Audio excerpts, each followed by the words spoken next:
familiar, 100% jubilación, calidad de educación, 100% jubilación, calidad de educación.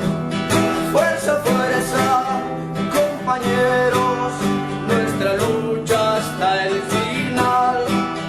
Nada puede detener nuestra marcha nacional. Nada puede detener nuestra marcha nacional.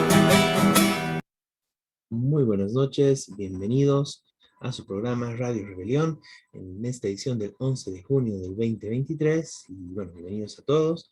Buenas noches, Miguel, buenas noches, Jorge. Muy buenas noches a todos. Buenas noches a todos los radioescuchas de Radio Rebelión. Y el día de hoy estaremos hablando, como es costumbre, sobre los temas más importantes de la coyuntura nacional e internacional desde la perspectiva de los trabajadores. Bueno, en el tema internacional hablaremos de Brasil. Hay novedades, bueno, en la izquierda de Brasil, bueno, justamente hubo uno de los frentes, de las organizaciones fundadoras de lo que fue el PSOL, el Partido Socialismo y Libertad, que se fundó justamente en contra bueno, del Partido de los Trabajadores de Lula.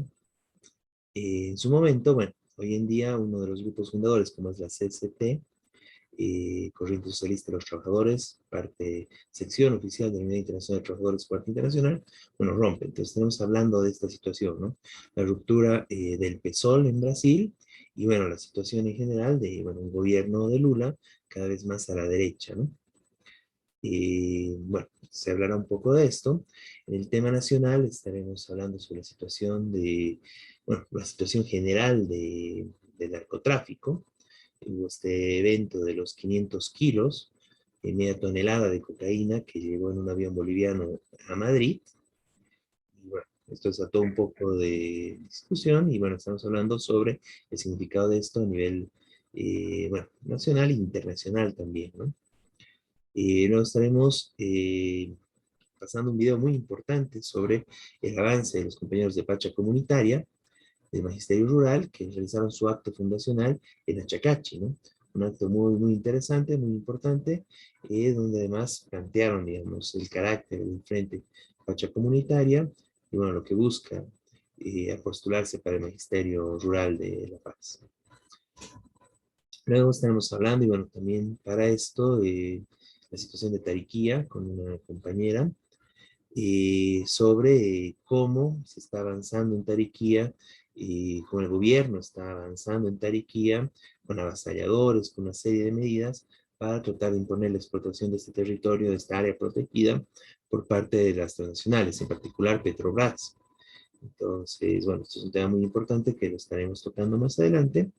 Y finalmente un homenaje, bueno, más que homenaje, una solidaridad y un apoyo al compañero Hugo Blanco, que fue un gran dirigente en Perú, líder trotskista, un héroe campesino, como se señala, de la revolución agraria que hubo en Perú, y bueno, que se planteó y por la que se luchó hace varios años.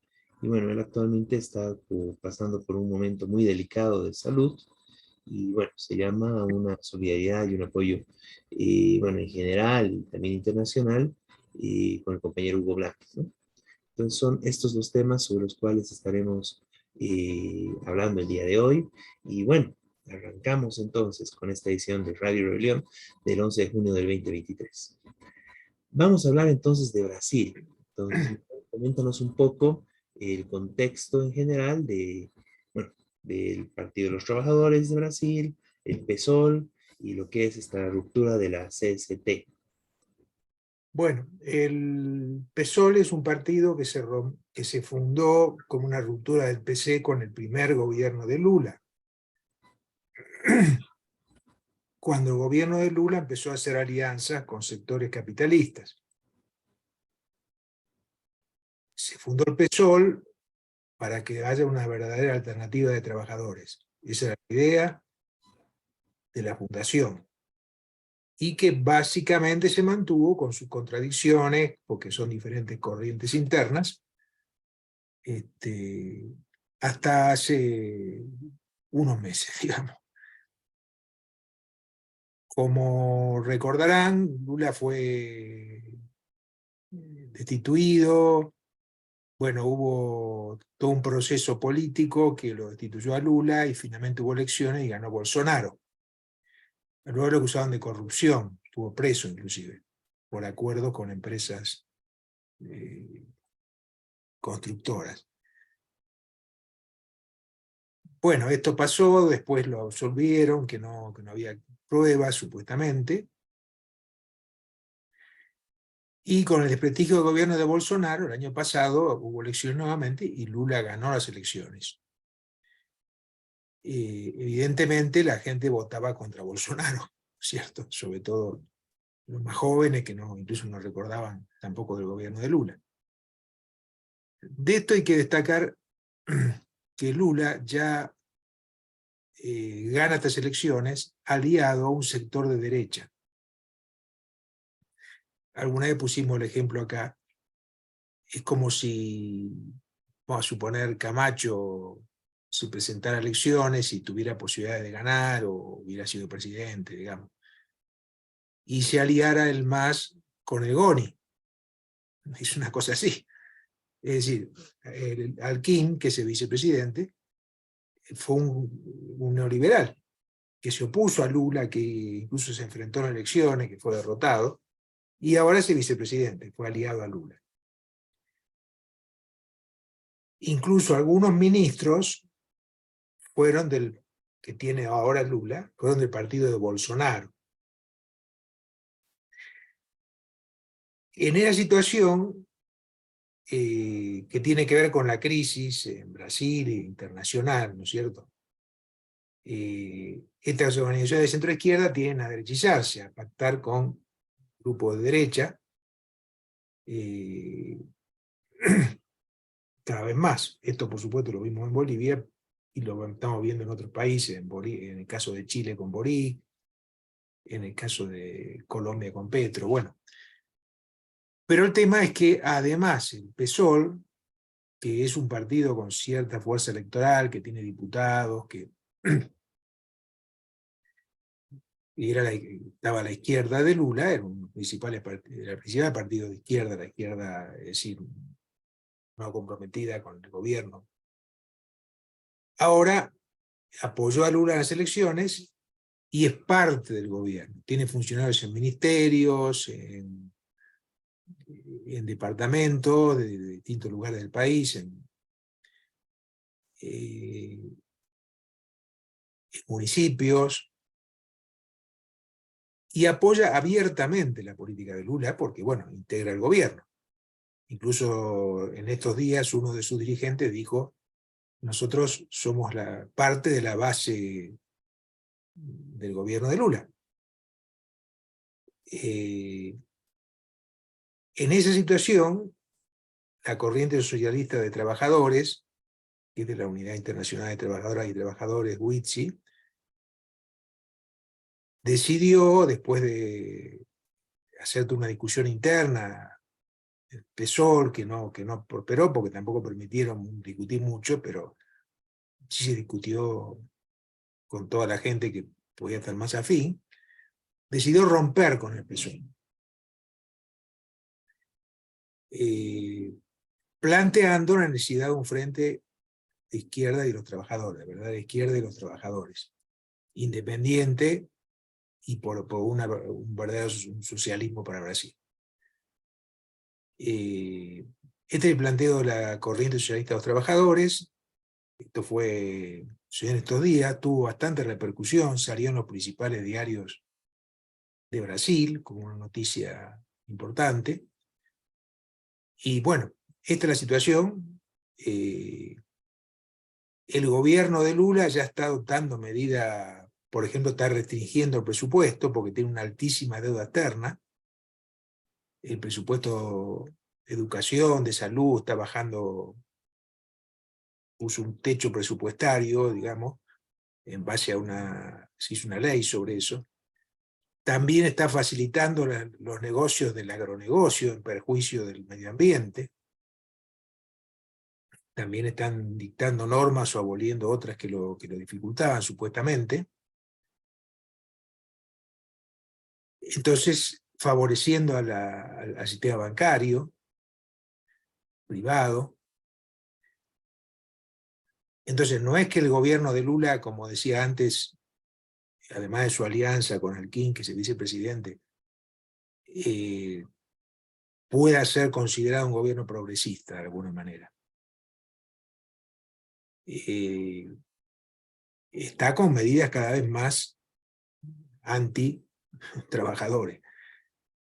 Evidentemente, el PT de Brasil, que una vez más tenemos que decir, no tiene nada que ver con el Partido de Trabajadores de Bolivia, del Partido de Trabajadores de Bolivia nunca se lo apoyó oficialmente ni nada por el estilo.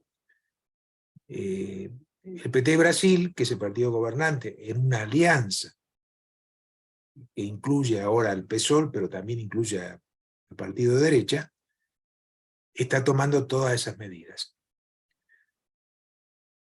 Y además de eso, el PT controla la principal central sindical, o la CTB, Central de Trabajadores de Brasil. En Brasil hay un montón de centrales sindicales, no hay una sola, ¿no?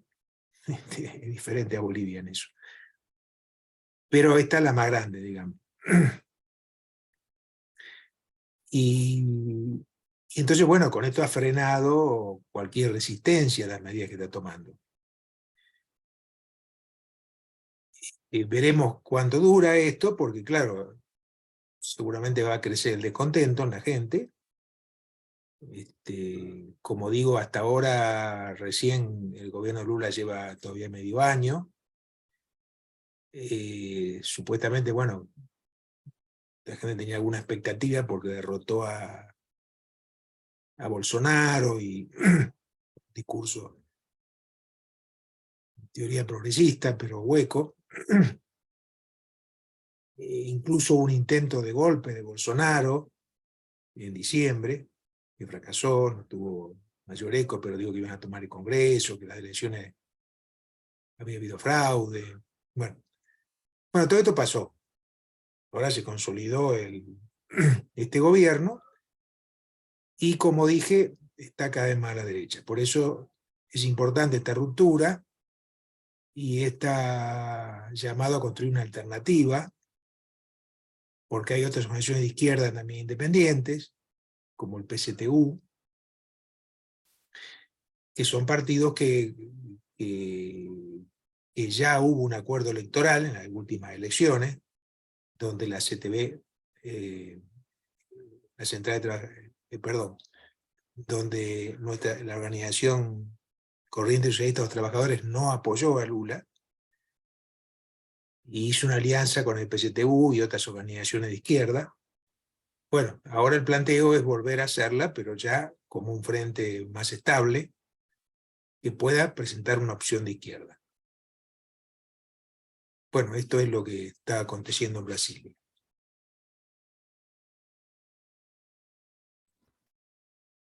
Muchas gracias, Miguel. Es muy interesante, ¿no? Es un hecho, bueno, esto va a partir de una situación histórica, ¿no? En la conformación del Partido de los Trabajadores de Brasil. Y, bueno, incluso, tengo entendido que la CCT fue parte de la conformación, no sé, inicial, pero bueno, desde casi de la fundación, si no fue la fundación misma, ¿no? Del PT. Y bueno, cuando Lula ya en el gobierno empezó a ajustar a los trabajadores, hay esta ruptura, ¿no? General de, bueno, de varios sectores que forman el PSOL, ¿no? Justamente en contra de, bueno, de la tendencia cada vez más derechista del PT. Y bueno, y ahora lastimosamente la mayoría del PSOL es casi como que vuelven al PT, ¿no? Eso es bastante, bueno, es triste, digamos, en ese sentido, porque quita ese espacio de izquierda, de una posición de izquierda, ¿no? Y en ese sentido es muy importante y realmente valiosa la ruptura que hacen los compañeros de la CCT, de la Corriente Socialista de los Trabajadores, para justamente buscar y luchar por construir una alternativa de izquierda revolucionaria, ¿no? Verdaderamente revolucionaria, que de la pelea, bueno, obviamente contra la derecha, pero también contra esta, no sé, qué se le puede llamar, bueno, lo que es el Partido de los Trabajadores de Lula, ¿no? Cada vez más derechizado, ¿no? Que se sigue reivindicando de izquierda, siguen hablando como si fuera de izquierda, incluso la gente de acá del MAS, etcétera, pero que está muy, muy derechizado, ¿no? Con muchos hechos de corrupción y con una política muy, muy servil, o sea, plenamente servil a los grandes empresarios, a los transnacionales, y contra de, ¿no? de los trabajadores, en el caso de Brasil también de los pueblos indígenas, eso está marcado, etcétera, ¿no? Entonces es muy importante y bueno, todo el apoyo y la solidaridad con los compañeros del CCT y esperamos que puedan avanzar en la construcción de una alternativa revolucionaria allá en Brasil. Porque Sí, hay que dejar claro lo siguiente. El trabajador, por ser trabajador nomás, como es Lula da Silva, viene de ser un trabajador metalúrgico, pero sociológicamente es trabajador, es proletario, pero no políticamente.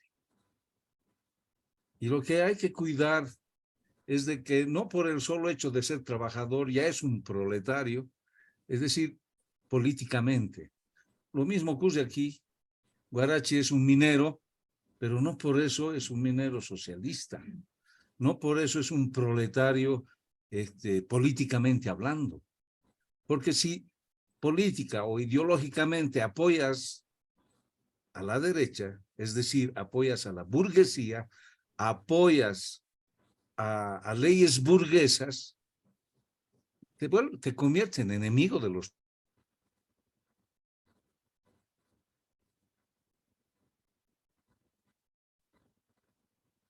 ahí se cortó un poquito la conexión. Se cortó la conexión. Sí. Y si pierde su esencia de clase, si apoya a la burguesía, ya no es un proletario, ya está lejos de una revolución que puede llevar a un socialismo verdadero, y viene la confusión en los demás trabajadores. Muchos dirán, pero Lula es trabajador, ¿cómo el PT de Bolivia no va a apoyar al PT del Brasil, por decir algo?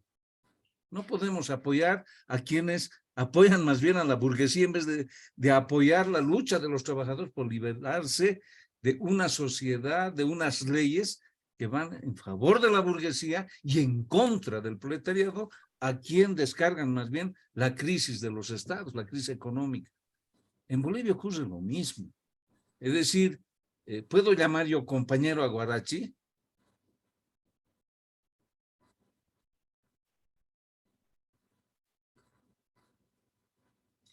Se cortó un poco más, ¿no? Con una buena interrogante. Se corta. Estuvo mal la señal de corte.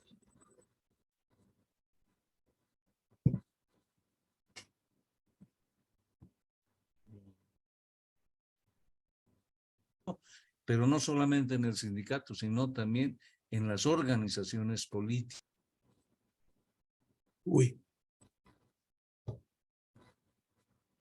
Ahí se cortó definitivamente. Ahí regresa. Bueno, yo acababa con eso, ¿no? Entonces es importante romper cuando es necesario romper, porque no podemos, por no romper, perder la independencia de clase. Y entonces, más bien, la esperanza de los trabajadores están en quienes son consecuentemente proletarios, no solo sociológicamente, sino sobre todo políticamente. Esto quería aclarar. Muy bien, muy Sí, yo importante. quería decir, en el camino, en lo que dice Jorge, estoy de acuerdo, pero además tiene que ver con la burocracia, es decir, con la burocratización, con dirigentes que que dejaron de trabajar. Es decir, Guarachi gana 30.000 pesos aproximadamente, dicen, no sé, bolivianos legalmente. Hace 6 años no trabaja. Lula no trabaja hace muchísimos años y se dice que acumuló una fortuna, tiene varias casas, porque ese fue el proceso que le hicieron. Y ya no es trabajador, ya es burgués, en el caso de Lula. Huarachi, bueno, no sé cuánta plata está recibiendo. Acá en Bolivia tenemos casos como el dirigente de Petroleros, que dirigente de Petroleros hace 16 años que no trabaja de petrolero. No sé si es como una fortuna, pero decirle que es trabajador, bueno, sí, fue cuando era jovencito, hace unos años, pero ahora ya no. Es decir, porque no solamente ideológicamente abandonaron sus objetivos a los trabajadores, sino que también abandonaron las reivindicaciones elementales de los trabajadores, porque ya no necesitan un salario, ya no necesitan condiciones de vida que tienen que ver con los trabajadores, ya no tienen esas condiciones de vida. Es decir, no es solo ideológico, que por supuesto también es ideológico. Hay trabajadores de base que pueden tener cualquier ideología, claro, pero distinto, porque ese trabajador de base vive de salario. Entonces, cuando hay una lucha por el salario, decía, yo también necesito, más allá de su ideología. No es el caso de esta gente. El capitalismo se basa justamente desde hace ya mucho en privilegiar a un sector de muchas formas, ¿no es cierto? Con fraude o sin fraude, o dándole cargos,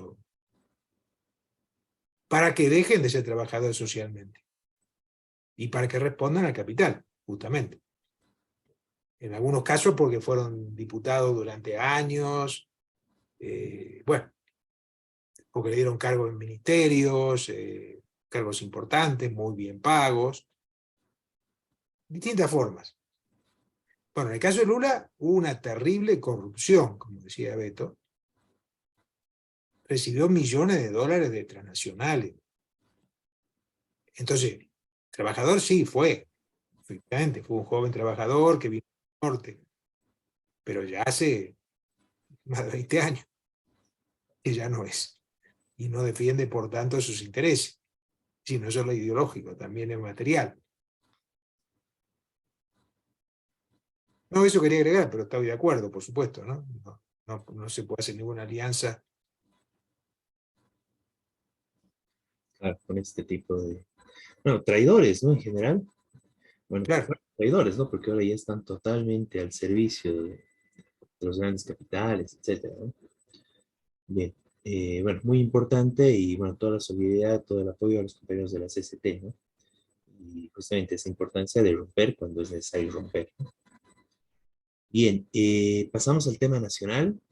Vamos a hablar de, bueno, prácticamente de escándalo en escándalo, ¿no? Se va avanzando la cobertura mediática en el país. Y en este caso, bueno, es importante recalcar que lastimosamente esto está tapando un poco el terrible caso que fue en el caso, bueno, todo lo alrededor del FIE, ¿no? Que con este tema del avión, de los 500 kilos de cocaína en Madrid, bueno, se tapa y se oculta, ¿no? Y como que ya pasa en segundo plano el tema del FIE, la corrupción empresarial y bueno, incluso el crimen empresarial, ¿no? Como fue, que realmente se fue el asesinato de Colodro, ¿no? Bueno, con este tema, como que ya pasó a un segundo plano ese escándalo, pero que no se tiene que dejar atrás, porque sigue con varios problemas, sigue con los procesos, etcétera, de investigación, y se tiene que exigir que se vaya hasta el fin contra todos los que robaron, toda la corrupción empresarial de la empresa privada ligada con la oligarquía, ¿no? Bueno, en este caso, bueno, lo que saltó es esto, ¿no? Que un avión, en un tramo, bueno, un contratado de forma privada, pero un avión de BOA, con bandera boliviana, todo, llevó y llegó a Madrid con casi 500 kilos de cocaína, ¿no?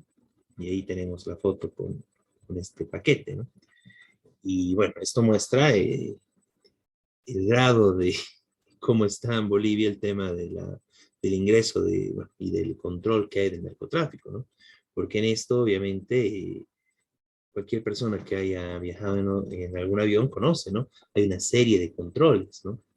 Desde los perros que revisan el equipaje, la policía, y bueno, una serie de controles, ¿no? Bueno, todo eso falló acá, lo cual implica, y bueno, claro, el gobierno está agarrando algunos responsables para, que claro, en la empresa del courier, etcétera, pero el tema es de que esto es algo bastante más global, ¿no? Está involucrada policía, probablemente gente del gobierno, eh, incluso, bueno, por las características, ¿no? Es interesante que esto suceda en Santa Cruz, ¿no? Eh, bueno, es algo que en Bolivia se da prácticamente desde las dictaduras, donde se generalizó el tema del narcotráfico y donde justamente se potenció la oligarquía terrateniente muy ligada a este tema, ¿no? Con el gobierno de Banzer, el gobierno de García Mesa, las dictaduras, ¿no? De ambos. Y bueno, hoy en día estamos ante esta situación, ¿no?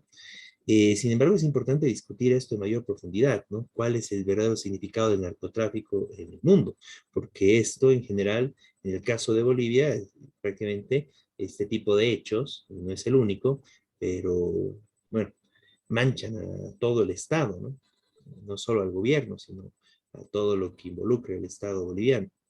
Pero más allá de esto, el tema es, o sea, cuál es el significado, qué rol juega el narcotráfico, no solo en el país, ¿no? Sino por qué hay esta situación de narcotráfico. Y es una discusión profunda, ¿no? Porque si bien siempre se ataca a los países como Bolivia y Colombia en su momento, Perú también por el tema de ser los productores de la hoja de coca, y como países de donde sale la droga, el tema también es dónde se consume, ¿no? Todo lo que está ligado a esto, y con casos muy, muy fuertes, y que también son importantes estos últimos años. Bueno, sobre esto, Miguel, tenía que compartirnos un poco sobre la mirada internacional bueno, de lo que significa el narcotráfico en el mundo, ¿no? Sí, el tema del narcotráfico es, obviamente, no es un problema nada más que de Bolivia. Se sabe que en América Latina hay un montón de países involucrados, incluso en mayor volumen de narcotráfico. El más grande, Colombia, después está Perú, ahora está involucrado Ecuador, aunque no es productor, pero sí por el tráfico, por donde sale, y por el tráfico sobre todo México, y por Estados Unidos. Y ahora hay toda una discusión entre México y Estados Unidos, quién tiene la culpa de que estén entrando nuevos narcos a Estados Unidos. López Obrador acaba de acusar, decir, pero ¿cómo? Ustedes están acusando a México ¿qué control tiene Estados Unidos internamente sobre eso? Entonces, efectivamente, el país que más consume droga, no solamente cocaína, sino incluso ahora más opio y otras drogas sintéticas, que son todavía más dañinas, es Estados Unidos. También Europa. Entonces, el control de esto es muy relativo. De hecho, en algunos países hubo legalización de algunas drogas, en el caso, por ejemplo, de Holanda, Países Bajos, de la marihuana. En Estados Unidos, de hecho, se calcula que la mitad de la población consume distintos tipos de drogas, ya no ilegal, sino medicamentos con drogas sintéticas o drogas como opio, por ejemplo. Los médicos ya recetan opio a los mayores de cierta edad, drogas con opio como componente, lo que causa una adicción, obviamente. Porque, bueno, supuestamente alivia algunos dolores, la gente está más tranquila, más... Esta es la realidad mundial. Y esto está relacionado además con el sistema financiero. En el caso de Bolivia, tuvimos recién el escándalo del Banco Fácil, donde hubo denuncia de que también estaba lavando dinero del narcotráfico. Ahora, esto es general. Los llamados paraísos fiscales encubren dinero mucho del narcotráfico y de otro tipo de que eluden impuestos, etcétera, de centenares de miles de millones de dólares. Es gigantesco el tráfico, no el tráfico, sino esta evasión financiera que tiene que ver en buena parte, con una parte importante, con el narcotráfico en Estados Unidos, por ejemplo. Los bancos norteamericanos están involucrados, obviamente, en este negocio del narcotráfico y las finanzas que genera. Entonces, esto es como, no sé, un granito de arena en el desierto, ¿no? Acá encontramos un granito de arena, encontramos un granito de arena, y resulta que el mundo está en este momento, para dar otro ejemplo, Estados Unidos hasta hace un año atrás, 2 años atrás, estaba ocupando Afganistán. La principal exportación de Afganistán es el opio, que lo exporta China, que después China lo manda no sé a dónde. Bueno, etcétera, etcétera, etcétera. Entonces, ante esto, bueno, y acá lo que vemos es estas acusaciones que parecen ya ridículas, son casi risibles. Por ejemplo, Evo Morales echa la culpa al gobierno que no controla el narcotráfico. Cuando el narcotráfico, digamos, no hace falta ser muy investigado para saber que sale del Chapare y que bajo el gobierno de Evo Morales seguía saliendo, y que casi toda la coca que produce el Chapare va para el narcotráfico, porque no es coca para consumo. Eso se ha sabido, no hace falta. Ahora, ¿quién controla eso? No tiene nada que ver Evo Morales. Bueno, yo no sé quién para saber quién era el empleado directo, pero en todo caso sucedía mientras Evo Morales estaba en el gobierno, sigue sucediendo ahora. Estas acusaciones mutuas dan la impresión de que hay una pelea de distintas mafias por controlar el narcotráfico. Diciendo, bueno, ¿por qué controla este tipo de narcotráfico? Pero esto generalizado. En México, por ejemplo, las mafias del narcotráfico controlan estados completos, departamentos, digamos, ¿no? Controlan policías, controlan jefes militares, y se matan entre ellos, se matan. Para ver quién es el que tiene el monopolio del narcotráfico en Estados Unidos. Esto hace años, no es de ahora, digamos. Entonces se corre el riesgo de que Bolivia lleguemos al mismo punto, digamos. Entonces, ante esto, evidentemente hay que estar en contra de la penalización de la droga como tal. Es un problema social que tiene que ver con muchos factores sociales, digamos, de decadencia capitalista, crisis capitalista. Que haya tanta gente que necesite tomar drogas o crea necesitar tomar drogas para sentirse bien o para evadirse de realidad o para, bueno, según. Y esto no es un tema de persecución policial, porque esto más bien genera mafias. Por eso hay muchas organizaciones en el mundo que hablan de la despenalización, que no tiene ningún sentido penalizar, sí controlar, obviamente, tanto la utilización de medicamentos como el tráfico financiero, sí, que se mezcla lo que le quitan a la gente, el tráfico del oro con el tráfico narco. Bolivia es un exportador, ya se sabe, de cocaína desde hace muchos años. Igual es Perú, dicen que ahora por parte de lo que produce Perú pasa por Bolivia. Y bueno, y Colombia ya tiene una historia de eso con prácticamente ocupación norteamericana, tropas norteamericanas, se intensificó cada vez más el narcotráfico. Y bueno, hoy se mantiene. Entonces esto no es cuestión de represión, porque encima además cuando hay represión, que es una cosa que denuncia Evo justamente, que cae gente subordinada, ¿no? Meten preso a 3 policías. Salía un chiste el otro día en un meme que había metido preso a 6 perros porque habían olido mal la cocaína.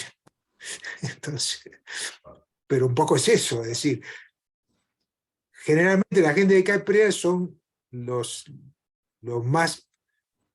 que transportan la droga, digamos, sí, que cobran también, pero son los que menos ganan. Atrás hay grandes millonarios que son los narcos poderosos que nunca caen, porque están asociados a los gobiernos. Bueno, esto es lo que quería decir del tema internacional, que obviamente, más allá de cómo termine esto, lo más probable es que termine con algunos presos de menor cuantía, digamos, menor importancia, algún policía que estaba por la puerta, trasladar a una policía de un lado para el otro para que no estén más ahí, pero bueno. Muy bien, Miguel. Y no, claro, o sea, ahí también hay que discutir, ¿no? O sea, porque este consumo de drogas, la drogadicción como tal, y bueno, toda la situación que recientemente, digamos, hubo el tema de bueno, estos últimos años, ¿no? De peores drogas que se están consumiendo en Estados Unidos que realmente destruyen totalmente a la gente, fentanilo, por ejemplo, ¿no? Incluso hay documentales, ¿no? Del daño que hacen y cómo la gente cae en la adicción y en consumir este tipo de drogas tan destructivas, ¿no? Y claro, tiene que ver con un sistema plenamente, bueno, inhumano, ¿no? Con los grados de explotación, gente que en el mismo Estados Unidos, en la misma Europa, tiene que estar con 2, 3 trabajos solo para mantenerse, ¿no? Bueno, porque ya cayó, digamos, se destruyó el estado de bienestar bueno, y es algo que también se vive bueno, en todo el mundo, ¿no? En todo el mundo dominado por el capitalismo es una situación de explotación terrible que, bueno, la gente busca algún escape y en muchos casos la gente cae en este escape de las drogas que al final, bueno, y esto es una cuestión sistémica, ¿no? Y de ahí, digamos, es el gran negocio, ¿no? Que es muy importante, como decías Miguel, ¿no? Y que es muy interesante el tema de la prohibición de las drogas, cómo se ha ido gestando y, bueno, la vinculación que hay de esto con las crisis económicas del capitalismo, ¿no? Fue muy interesante, digamos, ver cómo la gran prohibición del alcohol, incluso en Estados Unidos, estuvo ligado a una situación de crisis económica y esta actual lucha contra las drogas que llaman, tiene que ver pues, con los problemas económicos que tiene el capitalismo a nivel internacional y bueno, prohibiciones anteriores de los siglos pasados igual estaban ligadas a esto, ¿no? Y tiene que ver con, bueno, ver mecanismos para reactivar ciertos sectores de la economía y básicamente son bueno, generar ganancias en esos sectores que son sectores ilegales, ¿no? En este caso, bueno, todo el tema del tráfico de drogas y sobre todo la prohibición y la ilegalidad, bueno, generan grandes sumas, bueno, mucha criminalidad de por medio y todo esto, ¿no? Pero si fuera legal todo el tema de la droga, obviamente controlado y todo, por lo menos se evitaría todo el tema de toda la violencia y todos los altos costos que generan justamente una gran capacidad de ganancia para algunos mafiosos que se dedican a esto, normalmente millonarios, empresarios que se meten en este tipo de temas y bueno, que lo hacen porque van a tener una gran ganancia, ¿no? Y ahí entran sicarios, asesinatos, bueno, todo ese tipo de temas, ¿no? Que justamente si se legalizaría, por lo menos se evitaría todo este problema social y se debería abordar hasta el fondo cuáles son las causas de la adicción, ¿no? Que no es el problema de que haya la oferta, ¿no? El problema es de que es un sistema, el sistema capitalista, que realmente no puede solucionar los problemas de la población, los problemas de la gente, que más bien los profundiza, los ahonda más, destruye las comunidades que habían y en ese marco, bueno, genera todo este tipo de problemas y caos, ¿no? Y en ese sentido, bueno, recalco lo que decías Miguel, ¿no? Este temita del avión es realmente como una arena en un mar en un desierto, como tú decías, ¿no? Una pequeña granito de arena en un desierto inmenso, con un montón de todo el tema del tráfico y de las drogas, solo es de la cocaína, bueno, hablaste del opio, están, bueno, estas otras drogas directamente químicas que también están circulando, y bueno, todo eso circula ampliamente, ¿no? Y bueno, está ligado a las grandes ganancias de algunos sectores, ¿no? Que, como bien dijiste, ¿no? Paraísos fiscales y la vinculación de la banca con todo esto, ¿no? Bien. Bueno, me parece muy importante ese enfoque, ¿no? Para romper un poco bueno, toda esta continuación de las guerras y los ataques constantes que hay en el país, ¿no? En este caso con Evo Morales como uno de los principales actores, atacando al gobierno, el gobierno, con alguna gente afín al gobierno que también lo ataca a él, se mete un poco los otros voceros de la derecha, ¿no? De Comunidad Ciudadana, de Creemos, a meter más confusión en esto, y bueno, para que ahí todo el mundo esté atento a esta otra, casi como novela, ¿no? De narcos, cuando hay otros problemas, ¿no? La crisis económica y bueno, los problemas que enfrenta el pueblo trabajador actualmente, ¿no? Y justamente, bueno, vamos pasando a eso, vamos a hablar y tenemos ya la presencia de una compañera, la compañera Janet Alfaro, y vamos a hablar de uno de los problemas que se está atravesando en el país, como es, bueno, el avasallamiento, en este caso, de nuestras áreas protegidas. En concreto, estamos hablando de Tariquía, ¿no? En este momento, y bueno, la tenemos a la compañera Janet Alfaro ahí presente, conectada. Buenas noches, compañera, bienvenida. Buenas noches, Hola, Janet, buenas un noches. saludo a todo el país mediante este medio. Bueno, justamente Janet está invitada para conversar sobre, bueno, ya hablamos en anteriores programas, la situación de Tariquía, y bueno, cómo está actualmente esta situación, ¿no? Cómo ha ido, bueno, está empeorando y el tema de los avasalladores que ya están presentes en el área como una forma de ir entrando y ir, bueno, dañando, ¿no? Entonces, coméntanos, por favor, Janet, cómo es esta situación y bueno, toda la denuncia que hay al respecto, ¿no?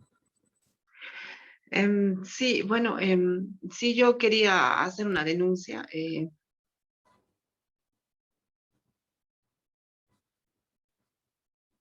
ha cortado?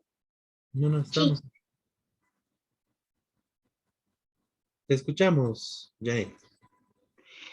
Bueno, quiero dar a conocer a todo el país mediante este medio digital que en la Reserva Nacional de Flora y Fauna de Tariquía, en la zona del Cajón, la comunidad del Cajón, donde está la astillero, están ya en la etapa de perforación, ya habrían encontrado reservorios, se comenta que están contratando una empresa extranjera para ver la cantidad de estos reservorios. Bueno, nos hemos llevado una sorpresa la pasada semana porque ha habido una amenaza muy fuerte, esto quiero denunciar, de parte del presidente de Monitoreo Socioambiental, que es un señor que se llama José Luis Gutiérrez Valdivieso, quien ha hecho la labor, pareciera que es la persona que es como el matón ahí, que se dedica a amenazar a la población, a la comunidad, es como un operador político de la empresa de Petrobras y del gobierno, ya que debido a que a tanto abuso, bueno, algunos comunarios, la mayoría ya no quieren trabajar con ese señor, ya no lo quieren tener como su representante del distrito 11, y esto ha llevado a que, como no cuenta con el apoyo de las comunidades cercanas, habría negociado con otras comunidades, como es la de Valle Dorado, que queda a 1 hora y media de la reserva, más o menos, a 2, ofreciendo, ¿no? A cambio de apoyo, tierras dentro de la reserva. Y ahí está habiendo lugares donde efectivamente muchos son propietarios, pero no viven, ¿no? Se ha querido mantener ese bosque, ¿no? Tal como está para que pueda cumplir una función social y económica que es importante, que es la de preservar la biodiversidad. Y es por eso que, como según él, ese señor no cumpliría una función social y económica, entonces ya habría habido ingreso de personas que con carpas, al estilo de los interculturales, habrían entrado a ver y querer poner estacas, ¿no? Para ver qué parte les va a tocar. Entonces, hay una denuncia muy grave, y no solamente eso, sino de que él con el señor Germán Mamani, que es también otro dirigente de ahí del lugar, estarían ofreciendo, haciendo una cantidad de viviendas, queriendo hacer una construcción, una urbanización, para poder lucrar, y eso nos ha sorprendido a todos, y es por eso que el día miércoles hemos viajado al lugar, junto con toda la familia y todos, para ir a proteger nuestras tierras, y para hacer un bloqueo y no permitir que se ingrese. Sabemos que esa es un área protegida, no está sujeta a que se haga loteamiento, está prohibido la venta de las tierras. Sin embargo, este señor, que sabemos que tiene la protección del Ministerio de la Presidencia, tiene la protección del Ministerio de Medio Ambiente y de la empresa petrolera, está cometiendo mucho abuso de poder. Hemos podido hablar con abogados y nos han pedido que lo hagamos público esta denuncia.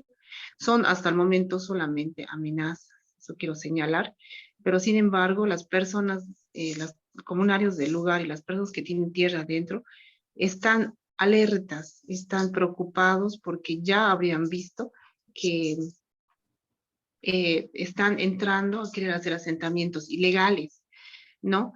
Y aquí no dice nada el director del CERNAP, todos están callados.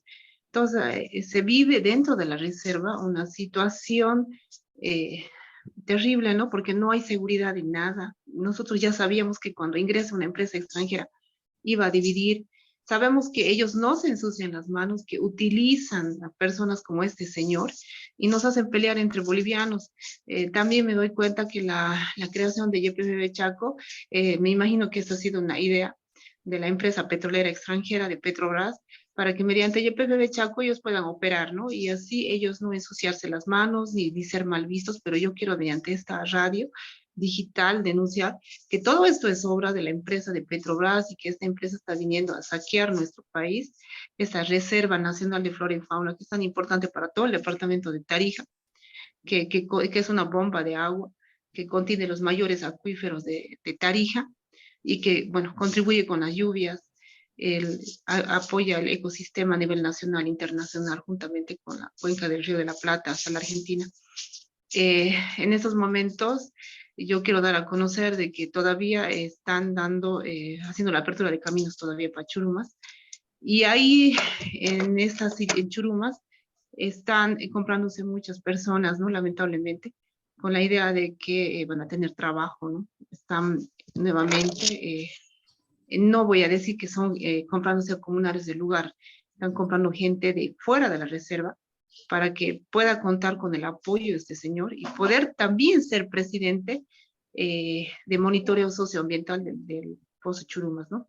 El control que tiene ese señor es muy fuerte, por eso que aquí yo hago la denuncia. También quiero denunciar al gobernador, al presidente Luis Arce, al señor Evo Morales, porque ellos han firmado los contratos y los ratificado y lo han homologado en Bermejo, y que por culpa de ellos nosotros estamos viviendo una situación terrible dentro de la reserva de Tariquía. Nos están poniendo en riesgo nuestra seguridad, están violando nuestro derecho a la vida, al medio ambiente y al agua.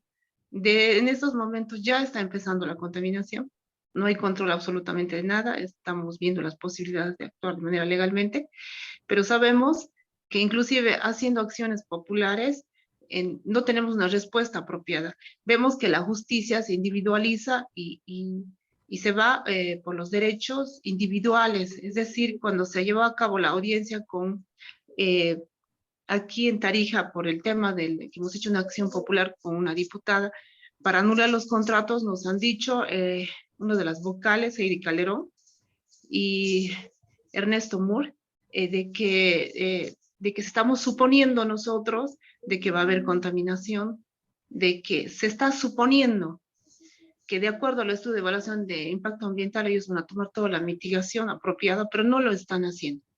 Se está demostrando que no. Nos dicen que hay una planta de tratamiento dentro de la reserva y no hay. Hay una bóveda donde salen los desechos hacia las quebradas. Ya está saliendo los desechos a la quebrada. Y yo también quiero aquí denunciar y acusar a todas las personas que están metidas aquí. Ya dije, el presidente Luis Arce, el señor Evo Morales, los ministros de turno, el gobernador Oscar Montes, el alcalde Johnny Torres y el presidente Adrián Ávila del Comité Cívico de Tarija, y muchos más, FEJUVE de Tarija. Todo el mundo están callados a favor de estas empresas y a favor del gobierno. Ha tomado todo Tarija el gobierno, el MAS se ha masificado en toda Tarija, todas las instituciones. Y esto también quiero hacer llegar de que hay muchos comunarios también que son cómplices dentro de la reserva y fuera de la reserva. Estamos en una situación donde se está vulnerando derechos de las futuras generaciones, no hay un desarrollo sostenible en el país, no hay una política ambiental adecuada para nadie. El Día del Medio Ambiente se festeja de manera trágica para nosotros, a los ambientalistas, porque se está destruyendo todas nuestras reservas. Y también quisiera aclarar de que como ambientalista nosotros queremos concientizar a la gente y nuestro objetivo es de vivir en armonía con la naturaleza, ¿no?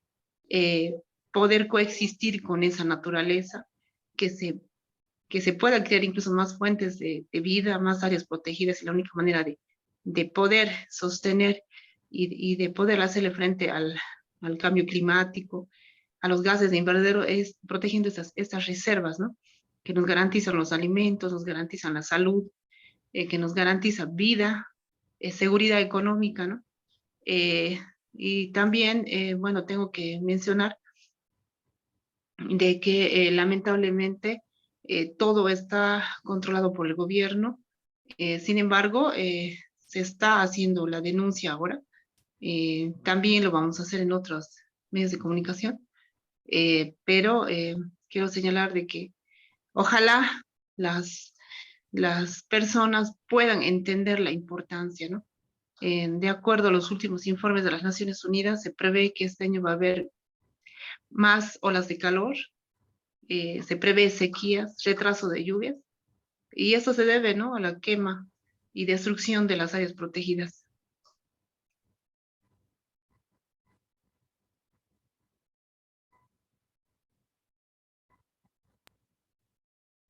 ¿Qué pasa? No se escucha.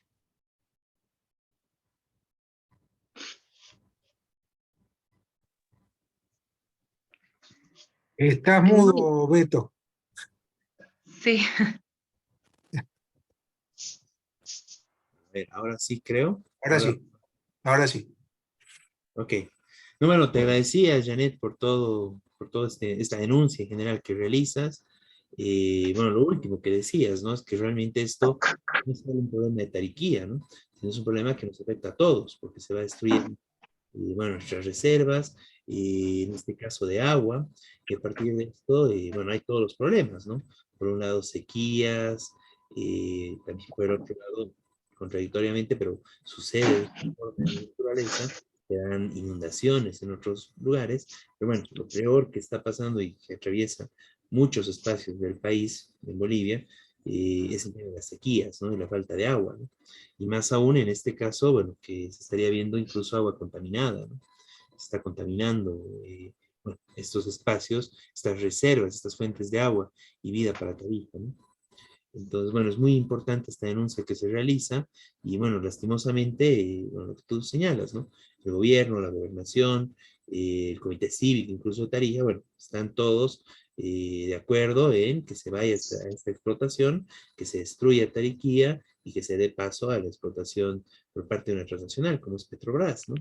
Y, bueno, para que saque un poco más de hidrocarburos y ya no, bueno, eso más que se vaya, y además que nos deje la destrucción de este parque natural, ¿no? La destrucción de Tariquía se está hablando aquí. Bueno, es muy valiente la defensa que realiza Janet y bueno, de otros compañeros que también están en esta lucha y bueno, todo el apoyo y la solidaridad, ¿no? Y este espacio es justamente un espacio para que ustedes puedan hacer estas denuncias, ¿no? No sé si quieres decir algo más para cerrar, Janet.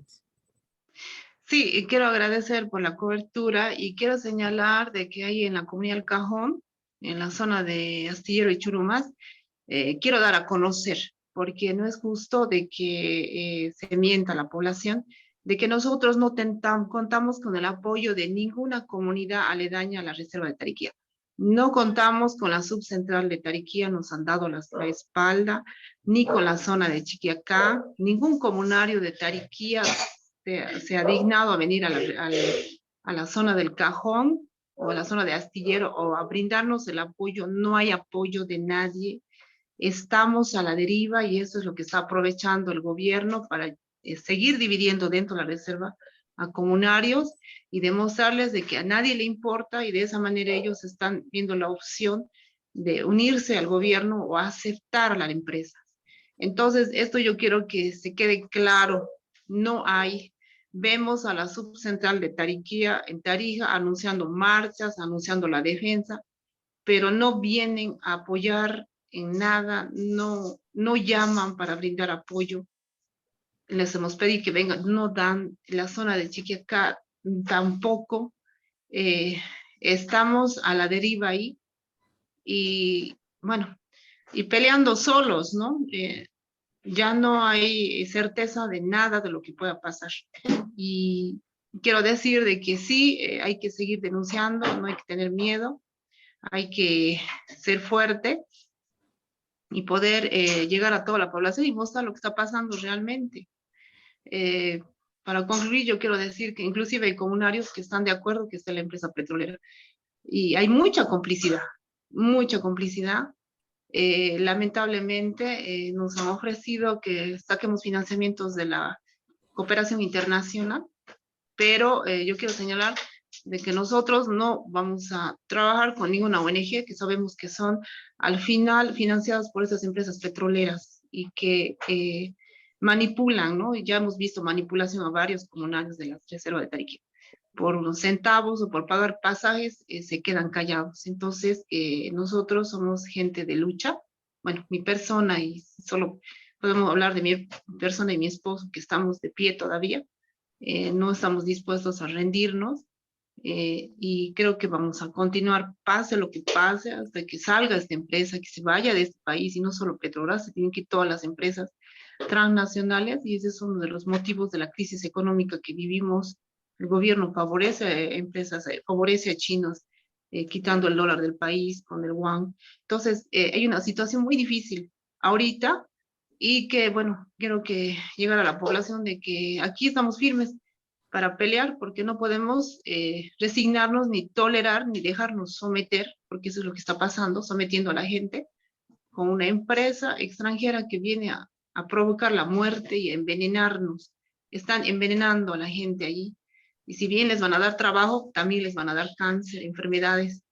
Entonces, yo quisiera, a veces no sirve de nada salir a los medios de comunicación, a la gente no le importa, pero quisiera ver llegar al corazón de las personas, de las madres, de los padres, de las personas del núcleo familiar, que puedan sensibilizarse y puedan apoyar la defensa del medio ambiente, de las reservas, de la vida, ¿no? Que son tan importantes para nuestros hijos, para toda Bolivia, ¿no? Y muchas gracias. Muchas gracias, Janet. Realmente es muy importante, muy valiente la denuncia que realizas. Y bueno, estamos en este espacio abiertos para que puedas visitarnos en otras oportunidades. Roberto. Jorge. Gracias. En realidad, quería decirle a Janet que no debería sentirse tan sola.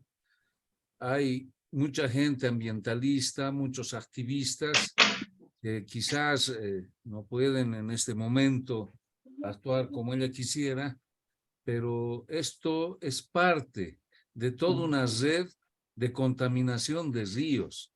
Es parte, por ejemplo, el problema del oro que va contaminando también los ríos del Beni, del norte de La Paz, etcétera, con mercurio.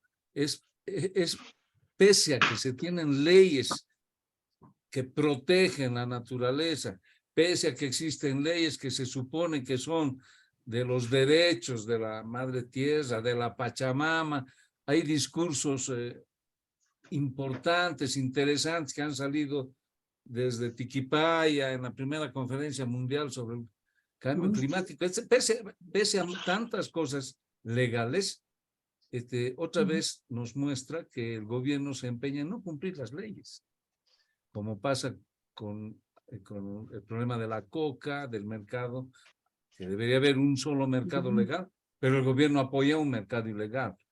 Aquí hay leyes que dicen que tienen que haber informes sobre contaminación o informes sobre desertificación ambiental que no cumplen estas empresas como Petrovaras, y el caso de Tariquí es un gran ejemplo, y sin embargo hacen caso omiso a las leyes. Este es otro afán de la voracidad del imperialismo y del capitalismo y de sus empresas por apropiarse de nuestros recursos naturales que son de todos los bolivianos, no es de ellos, pero ellos usufructúan como si fuera su propiedad privada.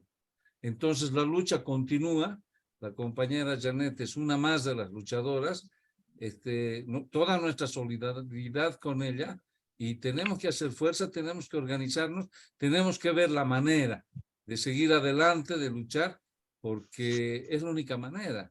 Y yo le felicito su valentía, que no se rinda la compañera, porque el que traiciona su tierra va a pecar también. Y se ve que hay muchos traidores del mismo sector, del mismo lugar, seguramente por unas migajas que se convierten en los Judas, en este caso, de quienes luchan por la naturaleza, por defenderla, en realidad por el futuro de nuestros hijos y nietos, ¿no? Muchas gracias, Jorge. Y bueno, nuevamente muchas gracias, Janet, y bueno, ya esperamos contar con tu presencia en próximos programas para, bueno, ver cómo está la situación en Tariquía y, bueno, continuar con estas denuncias, ¿no? Toda la solidaridad, todo el apoyo, Janet, y muchas gracias. Bueno, gracias a ustedes y ojalá mediante este medio, como dice, se pueda unificar a todos los activistas ambientales, defensores, comunarios, indígenas, y podamos hacer una sola fuerza para defender todas las áreas protegidas y expulsar esas empresas extranjeras, ¿no? Que son voraces y vienen a saquear. Gracias. Muchas gracias, Janet. Hasta luego. Bien, vamos a comentar ahora la situación de los compañeros de Pacha Comunitaria, en la organización de Magisterio Rural, del Departamento de La Paz. Y bueno, tenemos un video para esto, que justamente es el acto de fundación de los compañeros, un acto que hicieron en Achacachi. Entonces vamos a ir con estas imágenes.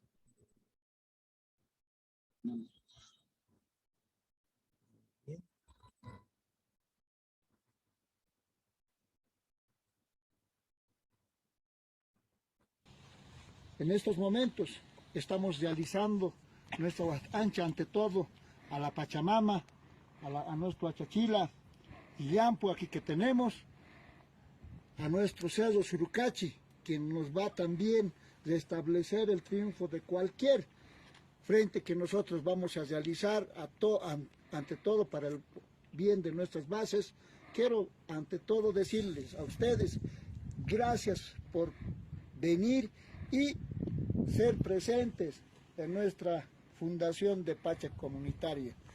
Este frente que va ante todo representar a nuestras bases y ustedes saben que no vamos a claudicar por el bien de nuestras bases. Es cierto que el Frente Pacha Comunitaria día a día estamos creciendo y a partir de esta fecha 9 de junio históricamente estamos fundando con todos ustedes para que algún día nosotros lleguemos al lugar como federativos con apoyo de la OCDE.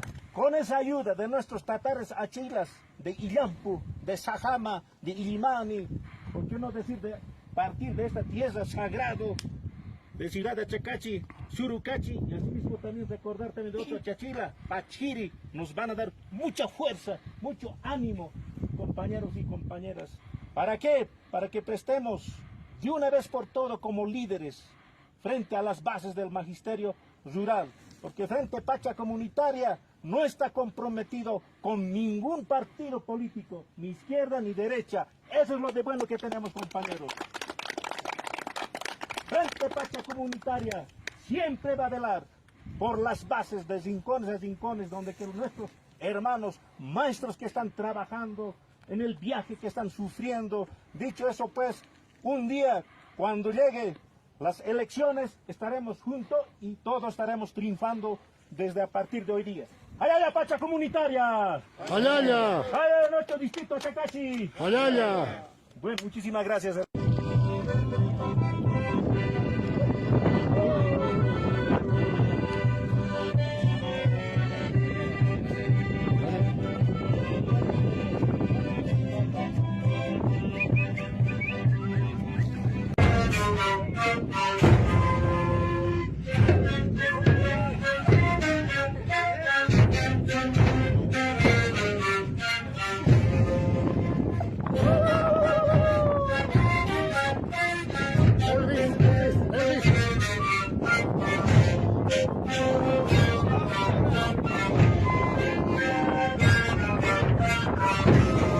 ¡Ayaya, Pacha Comunitaria!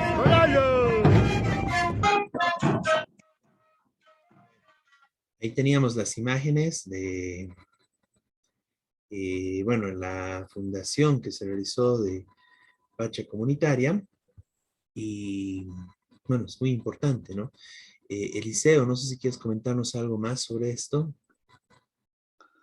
Sí, buenas noches, compañeros.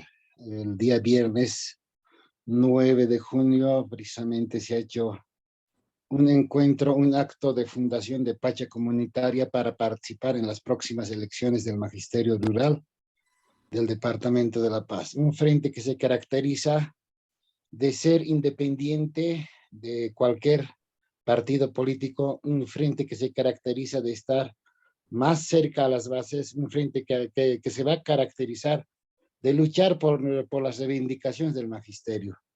En ese sentido, nos alegra, la verdad, la participación de los compañeros en este acto fundacional.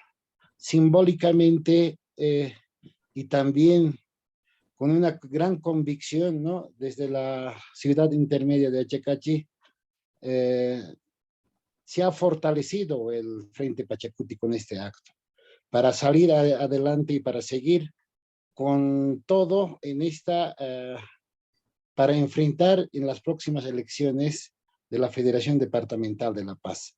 En ese sentido, saludar a todos los compañeros que han participado, saludar a todos los compañeros militantes, simpatizantes del Pacha Comunitaria, quienes estaremos terciando en las próximas elecciones.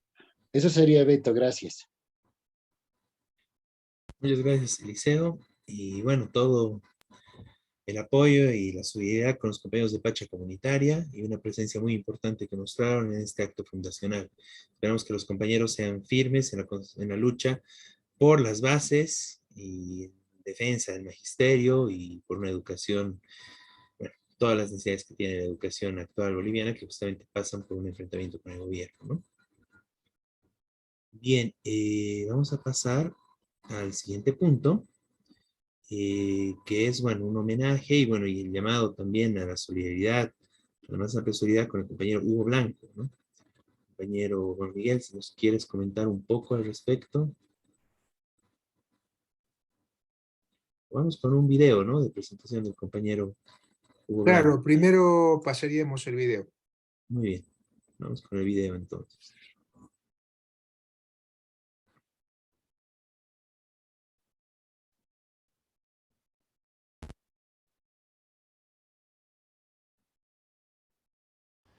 Antes de comenzar,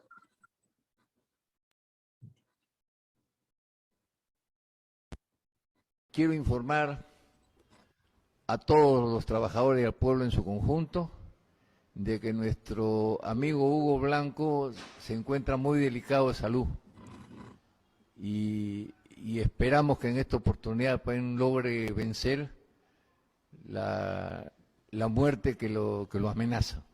Ya tiene 88 años, pero todavía está por lo menos para la batalla en defensa de su vida. Desde acá nuestra solidaridad. Sé que los hijos están haciendo una campaña económica porque él no tiene ningún seguro, no tiene ninguna pensión, no tiene ni un centímetro de la tierra que ocupó junto con los campesinos del Valle de la Convención. No se olviden que él fue el gestor de la primera reforma agraria en el Perú Y entonces, aunque vive bajo la protección de los hijos hoy en Suecia, allá también cuesta la medicina, y si es que alguien puede solidarizarse económicamente, la familia le estará eternamente agradecida. Acabando el programa vamos a poner los lugares o los números de cuentas donde se puede hacer los depósitos, pero no solamente económicos. También necesitan un poco de moral, porque no se va cualquier persona, se va un luchador ejemplar en el Perú, que ojalá hubiera muchos Hugo Blancos en el Perú. Bueno, yo me precio de tener una amistad con él de arriba de 50 y tantos años, haber compartido con él una serie de experiencias políticas. Hemos sido constituyentes de la República del 78 juntos, constituimos el Partido Socialista de los Trabajadores. Los avatares de la lucha política nos separó, pero nunca rompimos el lazo de unidad durante 50 y tantos años. Y entonces siento por la situación que atraviesa, como si fuera parte de mí mismo. Bien, ahí el video, digamos, que el compañero Cochero, dirigente del Partido de los Trabajadores Unidos en Perú, bueno, en el que llama a la solidaridad, ¿no? Enrique Fernández, Cochero. Miguel. Sí, yo quería agregar un poco sobre Hugo Blanco. Obviamente no vamos a hacer toda la historia de su vida, pero es realmente un prócer en la historia peruana. Y esto sin ninguna exageración, digamos. En la década del 60 se fue al campo, aunque era de origen de una ciudad cercana a Cusco, pero no una familia campesina, y de niño estuvo en una escuela con niños quechuas, y él dijo en algún momento que había nacido de vuelta, cuando torturaron a un niño quechua. Un hacendado le puso una marca que hacían como a los caballos o a las vacas, le hacían una marca a los campesinos, que eran sus pongos. Esto lo conmovió tanto que dijo que había nacido de vuelta. Y dijo que a partir de ese momento él era quechua. Habló quechua perfecto, se hizo campesino, estuvo de jovencito en Argentina, ahí entró a nuestra organización argentina de esa época, al trotskismo, y regresó a Perú en el marco de uno de los partidos trotskistas peruanos, el partido morenista, y decidieron, él insistió también en eso, irse al campo. Se hizo trabajador de campo y organizó a los campesinos, que terminaron en dejando de trabajar para el patrón, porque tenían un pedacito de tierra en cada hacienda, y después tienen que trabajar para el patrón, como era acá las haciendas, igualito. Esto fue un movimiento nacional, empezó en Cusco, en el sur.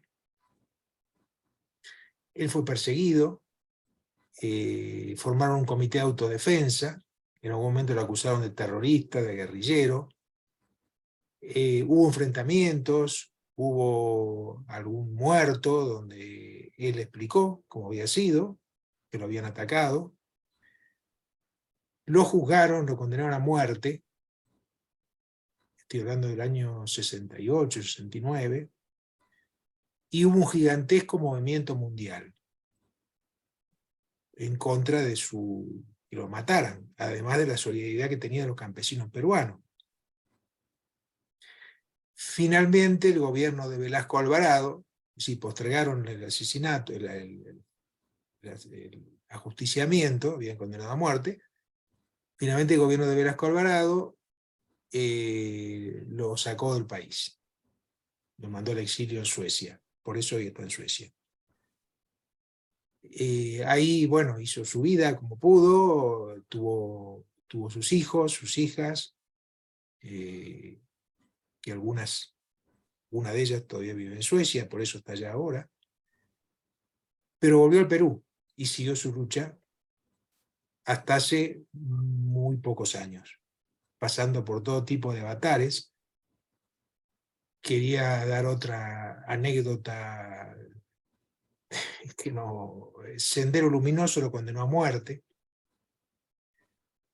El comandante Gonzalo decidió que había que matarlo a Hugo Blanco.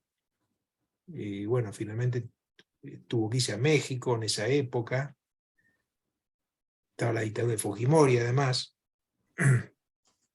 Pero siempre volvió al Perú. Y siempre colaboró con las organizaciones, en su última etapa enfatizando la lucha por el movimiento ambientalista, planteando que los campesinos, los indígenas sean los que más defendían el medio ambiente, pero a la vez con una relación fraterna con las organizaciones. Yo tuve la suerte de conocerlo personalmente, primero de joven, yo muy joven, cuando estuvo en Argentina lo vi un par de veces, pero cuando visité Perú, hace 4 años, estuve con él, y acá quiero dar otro elemento que menciona acá el compañero que habló, Enrique Fernández, que fue su compañero de toda la vida, de lucha, que no se quedó con 1 centímetro de tierra, pero yo diría algo más, no se quedó con nada. Es decir,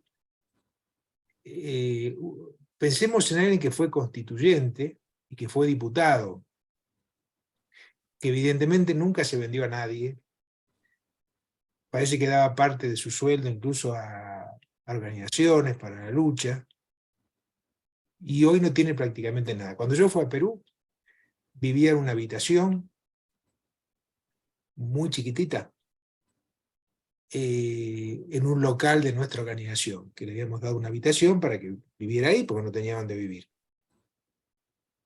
Y estaba en plena lucha, estaba editando un periódico, bueno, compartí con él un almuerzo, y la verdad, impresionante. Yo me sentía un jovencito aprendiendo de un maestro, realmente un maestro que tiene 88 años, cuando yo fui tenía ya 84 más o menos, hace 4 años, 4 o 5 años, muy admirable, no tenía nada. En cierto momento estuvo vendiendo golosinas en la puerta del Parlamento, se le acercó una persona, le dijo, pero si no le da vergüenza vender golosinas, y diciendo, usted fue diputado, fue dirigente. Y él dijo, no, vergüenza tiene que ser los que están ahí adentro y roban, le roban al pueblo. Yo no tengo vergüenza de nada, yo me gano la vida. ¿De qué voy a tener vergüenza? Es decir, un ejemplo de vida, de persona, tiene un respeto enorme. Hay otra anécdota que cuando las organizaciones campesinas lo invitaron a un congreso, invitaron ahí en la presidencia honoraria, digamos, y entró un funcionario, no, entró presidente de la República, no me acuerdo ahora cuál era el presidente, que también estaba invitado. Él de inmediato se levantó y se fue. Y los campesinos lo pararon, pero no se vaya, ¿cómo se va a ir? Si usted es nuestro héroe, nuestro... Dijo, no, yo no me voy a sentar con ese señor, no quiero saber nada. Y se fue. Y bueno, en ese marco apoyó todas las luchas ambientales, las luchas campesinas, que hubo muchas en Bolivia, en Perú, en los últimos años contra la minería, por ejemplo, que tuvieron su apoyo. Él viajaba personalmente a las áreas mineras. Él estuvo en Bolivia más de una vez, la última también yo lo vi, se puso cuando fue en Tariquía, no recuerdo el año, creo que fue 69, no, perdón, 2009, o 2011 fue, me parece. Fue que se hizo un congreso en Tariquía, que participó el MAS, supuestamente ambiental, 2011 o 2012, por ahí. Un congreso aquí en Tiquipaya, perdón, se hizo el congreso. Un congreso en Tiquipaya, donde Hugo Blanco estaba en la puerta vendiendo su periódico, en un puestito, en una mesita. Yo lo vi ahí, claro, me sorprendí de verlo. Ahí no intentó aparecer como un personaje ni nada, pero claro, todo el mundo iba a saludarlo, iba a verlo, por toda su historia, ¿no? A pesar de que en Bolivia es poco conocido, pero es realmente un referente de la lucha campesina en todo el sur de Perú, que siguen conociéndolo mucho, sigue siendo un gran referente. Bueno, eso quería decir, y después lo demás lo dijo el compañero Enrique Fernández, que está grave ahora. En Suecia no solamente no tiene jubilación, no tiene nada, después de haber sido, como dije, diputado y constituyente, sino que en Suecia además tampoco tienen atención médica, porque no es residente, no sé qué no es en Suecia, pero bueno, Suecia le cobra medicina privada, punto. Entonces está internado en esa situación. Muy bien, no, realmente muy importante y bueno, plena solidaridad con el compañero Hugo Blanco, la campaña que están haciendo los compañeros del Partido de los Trabajadores Unidos de Perú, la Unidad Internacional de Trabajadores y Trabajadoras Cuarta Internacional, y bueno, toda esta historia, ¿no? Tan importante, tan fuerte, de lo que fue Hugo Blanco, y bueno, como parte de las luchas y la tradición de lucha de los pueblos campesinos, indígenas del Perú, ¿no? Y bueno, realmente muy importante, digamos, tantos elementos, tantas historias muy importantes que nos contó Miguel y que, bueno, para conocer un poco más a Hugo Blanco, acá en Bolivia, bueno, en Perú es bastante conocido, ¿no? Y, bueno, mucha gente que vivió y que lo reconoce de toda esa época de lucha, ¿no? Bueno, nuestra plena solidaridad y, bueno, estas palabras también de homenaje con el compañero, ¿no?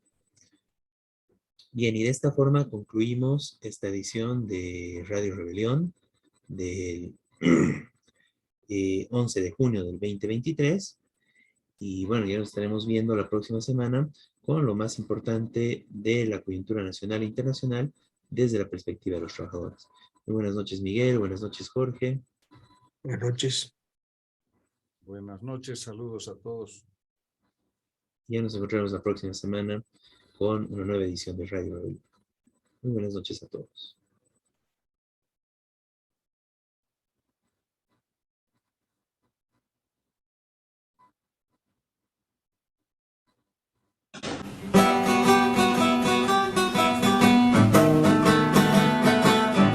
Desde oriente y occidente de los valles marchan ya los maestros de Bolivia como ejemplo de valor. Los maestros de Bolivia como ejemplo de valor. Todos juntos lucharemos la canasta familiar 100%.